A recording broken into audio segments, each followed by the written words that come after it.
The first thing Kelechi heard that morning was his mother's voice crying. Not greeting. Not prayer. Not the usual, "My son, how is abroad?"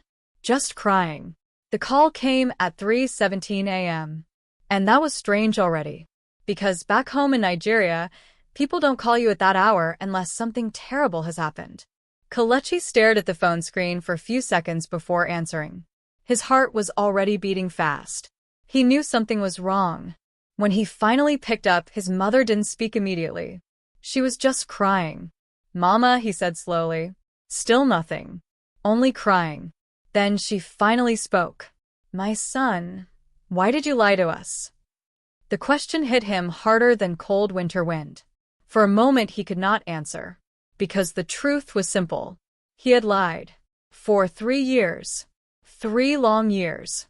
The heater inside his small apartment was broken again. The room was cold, and the thin blanket on his shoulders was doing almost nothing. But the cold in the room was nothing compared to the cold sitting inside his chest. "Mama," he said quietly. But she interrupted him. "You told us life there is good. You told us you have a good job. You told us everything is fine." Her voice shook. "Your cousin Chinedu just returned from that country. He told us the truth." Kelechi closed his eyes. So that was it. The truth had finally traveled faster than his lies. And the worst part? He knew this day would come. Because Chinedu had been living just 2 train stations away from him for the past year. The same Chinedu who had once seen Kelechi sleeping in the back of a restaurant kitchen during winter. The same Chinedu who once whispered, "Bro, why are you suffering like this?" but sending pictures of cars to people at home.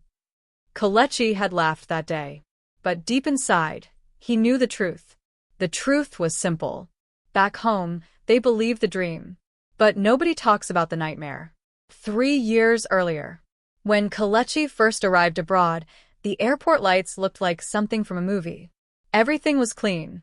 Everything looked organized. The roads were wide. The buildings were tall. And for a moment, he believed what everyone back home always said. Once you reach abroad, your life will change.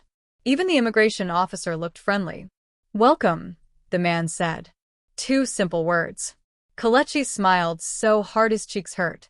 At that moment, he thought the struggle was already over. But the real story didn't begin at the airport. The real story started 2 weeks later. The day his money finished. The first job. Kelechi's first job abroad was washing plates in a restaurant. Not the kind of restaurant you see on Instagram. This one was hidden in a small street behind a busy market. The kitchen was hot. The floor was always wet. And the plates never stopped coming. 1 plate. 2 plates. 10 plates. Hundreds of plates. Sometimes he worked 14 hours a day. Standing. Washing. Rinsing. Stacking. Again and again. At the end of the first week, his back felt like it was breaking.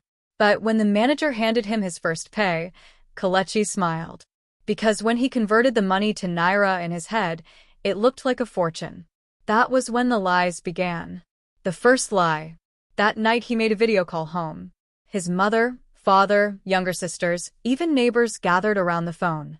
Everyone wanted to see the boy who traveled abroad. "Kelechi," his father shouted proudly. "How is life there?" Kelechi looked around his small shared room. 4 grown men. 2 bunk beds. Suitcases everywhere. No space. No privacy. But he smiled. "Life is good," he said. "Very good." His mother clapped her hands with joy. "My son, I told people you will make it." Kelechi nodded. Then his younger sister asked the question that changed everything. "Brother, are you driving a car now?" The room went quiet. The other roommates looked at him, waiting, watching. Kelechi forced a laugh. "Of course," he said. And just like that, another lie was born. The pictures. 2 weeks later, he took a photo beside a random car parked on the street. He sent it to the family WhatsApp group. Immediately, the messages started pouring in. "Wow. Our son is doing well. God has blessed you." Even distant relatives began calling. One uncle sent a message. "My son, I hear you are doing well there. Just help me small. I need money for fertilizer." Another cousin wrote, "Bro, can you help me process visa? Requests. Requests. Requests. But nobody asked him the real question. Are you okay? Because everyone already believed the story. And Kelechi kept feeding the story. Because once you start lying about success, it becomes very difficult to stop. The night everything changed. One winter night, the restaurant closed late. Snow was falling heavily outside. Kelechi was exhausted. His fingers were wrinkled from washing plates for hours. He checked his bank balance on the way home. After rent, after transport, after sending money home, what remained was almost nothing. That was the first night he sat alone on a bench in the cold and asked himself a question he had been avoiding. Did I make a mistake coming here? And just as that thought crossed his mind, his phone rang again. It was his mother. He already knew what she would ask.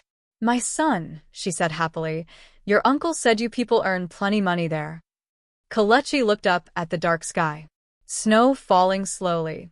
Silence everywhere. Then he smiled again. Yes, Mama, he said. We earn well. And that was the moment he realized something painful.